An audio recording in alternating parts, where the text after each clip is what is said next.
大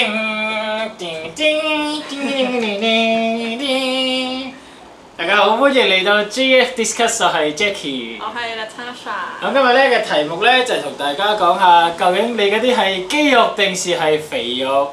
有好多人上堂嘅時候咧嚟到咧，尤其是女學生咧嚟到話：你睇下我幾大隻，我啲肉咧。哎呀，好結實！我明明就有好多肌肉嘅喎，點解會我啲肌肉量都仲係唔夠嘅咧？係啦，點解我都仲要同你練肌肉咧？咁點解我都減唔到肥嘅咧？啊，咁呢個今日嘅題目咧，我交俾阿 Natasha 同大家講解一下啦。我咧就負責補充翻我嘅脂肪。係啦，咁點樣分肌肉同埋贅肉咧？咁就係大家可以睇下放鬆咗之後咧，你又摸下自己。如果咧你放鬆咗之後咧，你啲肉係有彈性嘅咧，咁你嗰啲都係肌肉嚟嘅。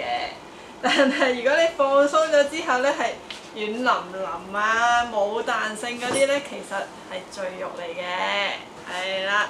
咁就唔好諗住咧啲硬邦棒嘅時候嗰啲就一定係肌肉喎，因為咧其實你當你積聚咗非常非常多嘅脂肪或者係長期堆積脂肪之後咧，其實你都係會硬邦棒嘅。你放鬆嘅時候，你都係會係硬邦棒，好似好多肌肉咁嘅。但係其實嗰啲係你長期累積堆積埋嘅一啲嘅贅肉咯。所以你係肥，你唔係大隻。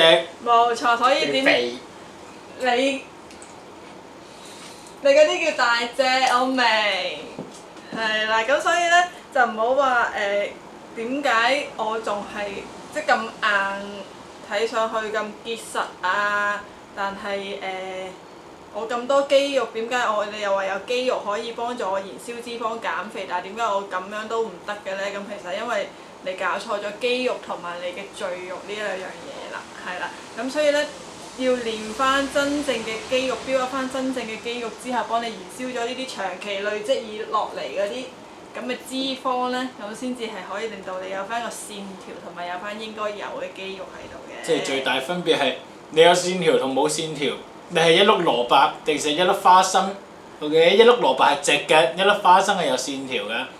你唔好理係蘿蔔扮花生。係啦，冇錯啦，所以咧因為如果你自己如果佢嗰啲係肌肉嘅話咧，其實你出力嘅時候咧，你係真係會見到條線條嘅。但係如果嗰啲係贅肉，係你嗰啲長期堆積落嚟嗰啲咧，你點用力咧，其實佢都係一碌蘿蔔咯，係啦。咁同埋咧，仲有一樣嘢就係好多人減完肥之後咧，會有肥胖紋呢個問題。就好似我咁，想當日我190幾，差唔多200磅嘅時候咧，我減完之後咧，呢度咧係有紋嘅，跟住呢度咧啲大髀啊呢啲咧都係有紋嘅，因為我嗰時咧真係實在太肥啦，差唔多成200磅。冇錯。我而家咧係165磅左右嘅啫。係啊，所以。未計食雪糕之前。我可唔可以食一啖啊？唔得，你繼續先啦。係啦，咁就係話呢一個肥胖紋嘅問題咧，就係當你又係啦，長期堆積脂肪啊，令到你啲表皮嗰啲咁嘅骨膠原失去咗彈性嘅時候咧，即係啲皮膚失去咗彈性之後咧，咁到你真係減咗落嚟之後，就會有一啲嘅一條條白色嘅紋嘅出現啦。咁所以咧，其實就算你平時唔係好肥啊或者咩咧 ，keep 住做運動，做翻多啲運動，令到你皮膚嗰個彈性好翻啲咧，或者個伸展性好啲嘅話咧，咁都可以係降低翻你瘦咗落嚟之後產生肥胖紋嘅可能性啦。係啦，咁所以就其實千祈就唔好話想啊，同埋仲有就係唔好咁急於減肥咯。如果太過急話，一定要喺幾耐減成30-40磅咁樣咧，其實就會更加加速咗呢一個肥胖紋嘅出現嘅。咁如果我減完肥又有肥胖紋，咁點算啊？我又唔想要喎。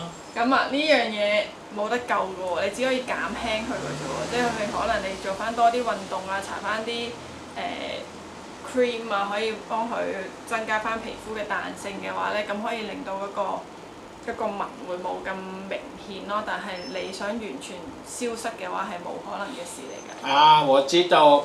曬太陽得唔得咧？曬太陽咧都可以嘅啦。我哋呢度有一個典型嘅例子啦，就係佢以前咧呢度有好多白色一條條紋㗎，但係咧佢去曬完燈之後咧，其實都少咗啦。係啊。咁同埋佢當然佢又食翻好多補充骨膠原啊啲咁嘅奇力卡啦嘢啦，咁所以就可以即係冇咁明但係我唔搽 cream 㗎，我洗面都唔會落洗面乳嘅，我洗面攞水嘅。佢本身天生係真係冇得講嘅，算啦。好啦，咁今日嘅 JF discuss 即掛住食啦，你睇下你。今日嘅 JF discuss 咧就去到呢度啦，咁大家記住 like subscribe，同埋 share 俾你哋嘅朋友睇啦。拜拜。拜拜。